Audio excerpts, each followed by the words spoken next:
तो सहीटा कौन जहाँ झील मैंने प्रथम थर कला मैंने कष्ट हुए। तो आथर शुणु कि सहीटा कौन जहाँकि झील मैंने प्रथम थर कला मैंने कष्ट होता है। तो संपूर्ण वीडियो को आम देखा ता पूर्व आपको कही रखुच्छी वीडियो को निहाती लाइक करूँ, चैनल को सब्सक्राइब करूँ, घंटी बटन को निहाती दबातु। तो बंधुगण आपन को मुझे कहूँ चाहूँगी कि जब वीडियो आपन आम चैनल देखा चाहते निहाती सब्सक्राइब करूँ। ये आईएएस क्वेश्चन आपन केबे भी डबल मीनिंग क्वेश्चन आम चैनल पाइबे, किंतु आपन केबे भी नेगेटिव नेबे ना कि आपन को किसी आम खराब भाया उद्देश्य कहबू। तो चलते वीडियो को आरंभ करवा।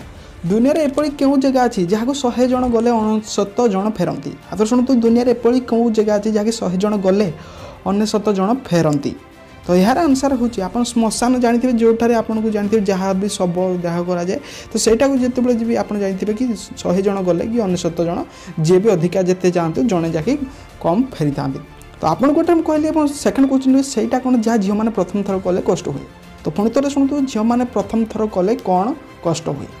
तो ये आपको जहाँकि नेगेटिव नियंतु ना पॉजिटिव आंसर बट आप जानते कान कि नाक फोड़ेला बेले जहाँकि झील मान कष्ट होता है। तो आपको संपूर्ण वीडियो कहली जब वीडियो पसंद आए तो निहाती लाइक करूँ, चैनल को सब्सक्राइब करूँ, घंटी बटन को निहाती दबातु।